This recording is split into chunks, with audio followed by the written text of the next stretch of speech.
EMS on the line right now. On March 16th, 2022, 41-year-old Stephen Alexander Smith murdered two innocent dentists in their own office in Tyler, Texas. We've been tracking this case for years, and we're now ready to walk through the entire case from beginning to end, using exclusive footage we've gathered from body cams and interviews directly from the source. You'll soon see how the most shocking part of this investigation is how the death penalty plays a very unpredictable role in the case. This all began on a normal afternoon at Affordable Dentures and Implants in Tyler, Texas on March 16th, 2022, around 2:30 p.m. A sworn statement from one of the nurses there, who was not only present but heavily involved in the altercation, provides a clear count of what happened on this dreadful day. Stephen Alexander Smith had an appointment to get new dentures at the place of business. During his procedure, however, he became irritated as he was unhappy with the staff's work. He began to boss workers around as he became more and more agitated. The nurse says that this made the staff very uncomfortable. She also stated that situations like this were actually common with Stephen, as she recalls that he has been a difficult patient in the past. Because of Stephen's disruptive and inappropriate behavior, the nurse then asked one of the doctors, 75-year-old Dr. Jack Burrows, to speak with Stephen because of the trouble he was causing. The two began to argue, as Stephen would not back down while Burrows attempted to de-escalate his unnatural behavior. Once it was clear that Stephen was out of control, Burrows went on to tell him that he could no longer be a patient of their workplace because of the ongoing issues that he causes in their dental office, and because of his current actions. However, this was only the beginning, as Stephen then became even more irritated and, according to the nurse, allegedly attempted to steal his dentures that the staff was working on, while pushing Burrows to the ground. Keep in mind, Dr. Burrows is 75 years old. Pushing someone of his age could easily cause permanent or even life-threatening injuries. Stephen, showing no empathy for his actions, then left the building. At this point, it would seem the altercation has ended and the storm has passed since Stephen has finally left. However, the storm was only just brewing. After a short trip to his vehicle, Stephen unexpectedly comes back, walking quickly to the entrance of the building. Dr. Burrows, who notices his upcoming return, attempts to lock the front door before Stephen enters. However, his efforts fail, as Stephen forces the door open, which knocks the doctor to the ground a second time. This grabs the attention of the nearby staff, including 59-year-old Dr. Blake Sinclair, who decides to provide aid by grabbing Stephen from behind in a bear hug before he is able to cause any more trouble. A struggle between the two men begins. The nurse, who has witnessed this entire situation unfold so far, then became horrified as she saw Stephen pull out a handgun. Absolutely no one in the dental office expected this from Stephen, despite his behavior in the past at their establishment. Before anyone had time to react, Stephen wasted no time and began to open fire, shooting 5 times at both doctors. Dr. Burrows was hit once, and Dr. Sinclair was hit with all 4 of the other shots that Stephen fired. He then pointed the weapon at the nurse and told her to unlock the door. She bravely refused Stephen's request. Records also indicate that at this moment she pleaded to Stephen not to shoot her because she had a baby. Stephen then surprisingly spared her and found his way out of the building. No one knows why Stephen spared the nurse. It could have been due to him wanting to get away as soon as possible, or possibly the nurse's plea about her baby appealed to the last bit of empathy left inside of him. Nevertheless, Stephen has now left the establishment in his vehicle. This altercation is clearly an extremely unfortunate and traumatic event. We've gathered an interview of a patient who was present during the entire situation. She explains the details of the entire experience from her own point of view, which shows just how devastating it was to be directly involved. The man started shooting. He had a 9mm, and I had the doctor, and I lost grip and I turned around and run and went and hid behind a wall. He shot 4 or 5 times. So where were you in relation to when the shooting happened? I was in the lobby. The gentleman went out to his truck and got his gun and came back in. Nobody seen him grab the gun. And when he come back in, they started wrestling again, and that's when he started opened fire, and then he took I believe he took one of the ladies hostage and was telling her to open the door to go back to the back. I don't know for what. And how many people were in the lobby with you? I'd say 10. There was a baby there too, but the lady had just got her baby outside, and she had just went to the back to X-ray, and he's 2-3 years old. Thank God she got him out of there. Well, what was everyone doing? You were hiding behind the wall. What was Well, the there was some gentlemen. There was a few gentlemen still sitting down. A lady, a couple of gentlemen got up to go towards the altercation, as I did. I really, it comes back in bits and pieces. Kind of just shook up by it all. You never know who or what the person next to you is capable of. This world it's not the way it's supposed to be. At about 2:45 p.m., 911 dispatch received a call about the shooting. First responders arrive at the scene within 4 minutes, and it's clear to them the altercation was extremely intense, as the first thing they see is the 2 doctors on the ground with their very bloody gunshot wounds. Even though the shooter is still on the loose and is a top priority for these local officers, it's clear their attention and aid is necessary to help the doctors who are barely clinging on to life. To show just how severe this situation was, we're providing you a glimpse of the exclusive body cam footage our team has obtained of the immediate aftermath of the workplace shooting, which details the first responders' experience with the horrifying crime scene. Stand by for the 28. Huh? I just pulled up behind that. Boy Victor 0. To Peggy Smith.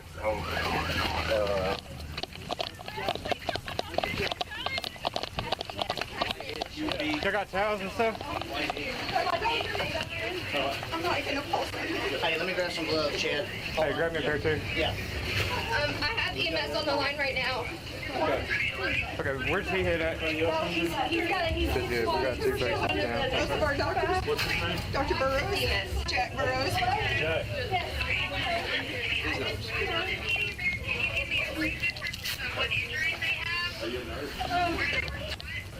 Looks like one gunshot to the left abdomen on one patient. He's breathing. Yeah, it's his left abdomen. That's on one of the males, yes ma'am.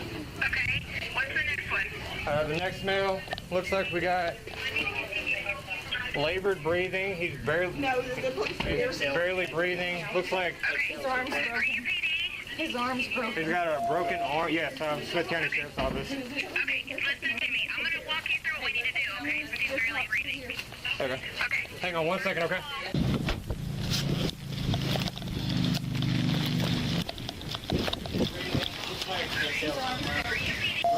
Yes,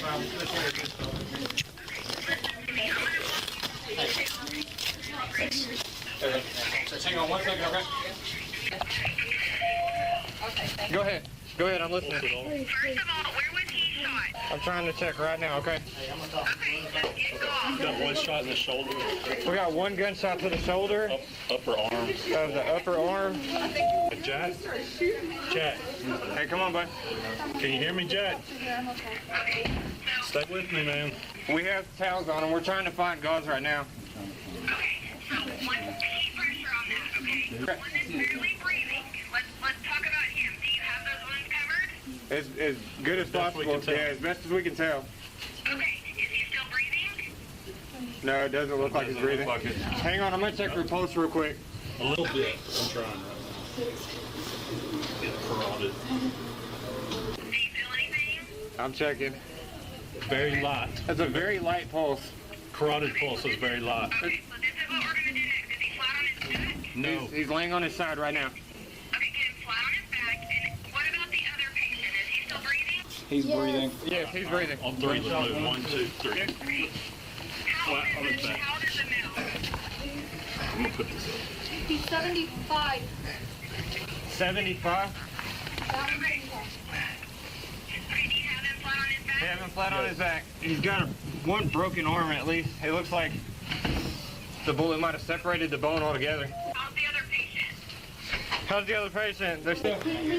Laying on his right side, gunshot wound to his front lower right side of his rib cage. Is he still breathing? Still breathing. Still breathing. The second patient that was breathing, is he conscious? Yes. Yes, he's conscious. Okay, so now we're going to go back to the one that was unconscious. Okay. We're going to pump him in again. Okay. 1, 2, 3, 4. 1, 2, 3, 4. 1, 2, 3, 4. 1, 2, 3, 4. Now, while you're pumping on his chest, somebody there, make sure that those wounds are like stopped. There's good pressure on, so we're pumping the blood out, okay? All right, you keep pressure, I'll push. 1, 2, The patient left and came back inside with a gun and he started shooting everybody. Somebody. At least 2. Get his clothes on for me.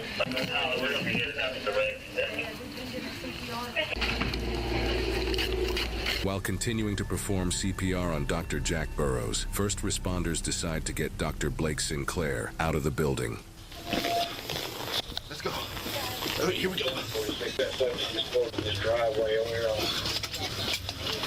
Turn it around. Turn that around.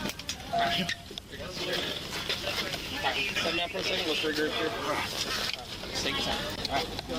You ready? Yeah, ready? 1, 2, 3. Here we go.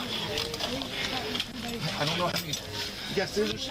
Scissors. We'll get them out there. Take a deep breath. Yeah, I got it.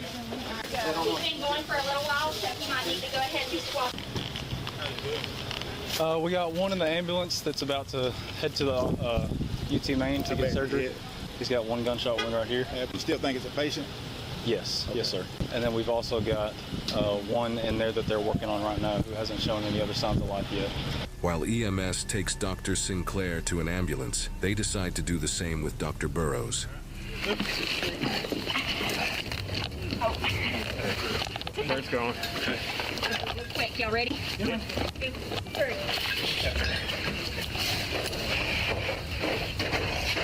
We'll belt him around. Hey, we need something to cover him up. Here. Stand by. Somebody throw something to me. I don't care what it is. Grab sheets. Here. Here's a blanket. That's good. All right, perfect. After the events of this footage, the victims were rushed to the hospital, in which one of them, clinging on to life, was actually speaking with the medical officers in the ambulance, according to the sheriff of Smith County, Texas. The sheriff believes this is due to the life-preserving actions the first responders took when they arrived at the scene, including an officer performing CPR for a full 5 minutes while waiting for the ambulance. Both doctors, after clinging onto life for several hours, were unfortunately later pronounced dead at the hospital due to their gunshot wounds. A spokesperson for Affordable Dentures and Implants, the doctor's place of work, offered the following statement regarding the incident.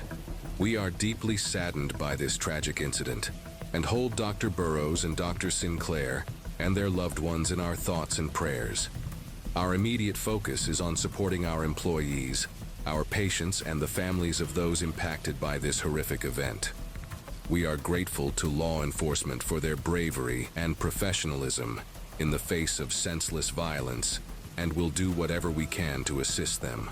According to the sheriff, when he was asked about how many people were present at this dental office during the violent altercation, he said he didn't know the exact number, but there were numerous staff present at the time, meaning a lot more lives were affected in addition to the unfortunate late doctors. Even though this unimaginable situation has already left a heavy impact on the lives of the many victims of this dental office, the shooter is still out there, and police need to find him before he causes more catastrophe. According to the sheriff, Stephen then fled the dental office by hastily driving west on Highway 31 toward the city limits. His destination would be his own home, where he and his parents both reside. The most likely speculation as to why his own home was his desired objective is that he thought it would provide him a temporary hideout while he considers his next move. Luckily, a very alert and aware nurse had gotten a picture of his license plate before he left the murder scene. Using this information, police were able to quickly track Smith down right as he pulled into his home in the southern part of the city of Tyler, Texas. Stephen then retreated into his residence while he had the chance. We have exclusive footage of this altercation as well that details the eerie standoff between the police and Stephen.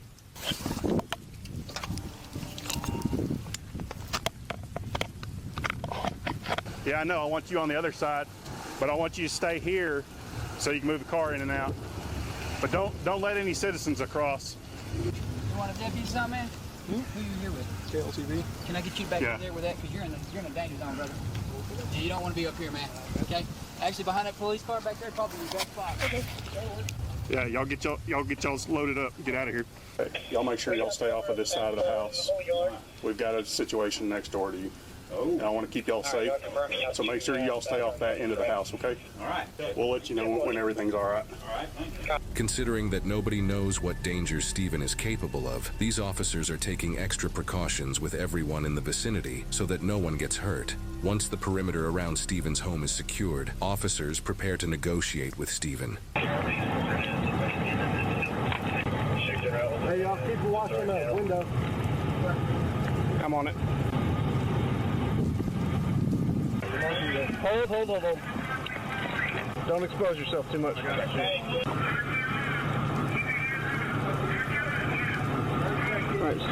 slowly. We got it on the left. We got it. Keep going backwards. I got it. Keep walking back to my voice. Stop. Go to the right. Take steps to the right. Grab the thing, get up front. Hang on. We're just covering. Y'all just back up. I got y'all. I need y'all back up faster.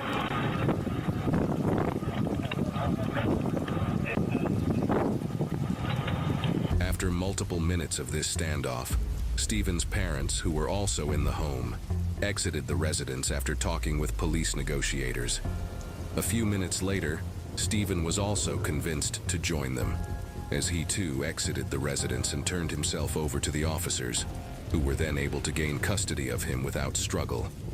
Deputies proceeded to search the home and found 2 pistols inside the residence, both of them being the same exact caliber as the one used in the earlier shooting. This means one of them could have been the exact weapon used to murder the 2 innocent doctors. In an interview with the sheriff about this exact case, the interviewer asks if Stephen was licensed to carry his firearms. The sheriff responds that you no longer have to be licensed to carry a handgun in Smith County, Texas, the location where all of this took place. With Smith now in custody, investigators then began asking him questions to get any information out of him that they could.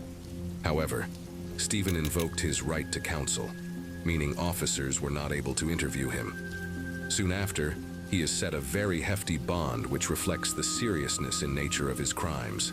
The bond that was set for him was $2.5 million for capital murder, and another $500,000 for aggravated assault, specifically because of his action of pointing a firearm at the previously mentioned nurse, for a total of $3 million. To explain more about his main charge of capital murder, this is a clip directly from the sheriff of Smith County, who talks about this exact case and how capital murder relates to Stephen's criminal actions. Anytime you charge with capital murder, in this instance anyway, this exact instance, you kill more than one person in one event, that constitutes capital murder in the state of Texas.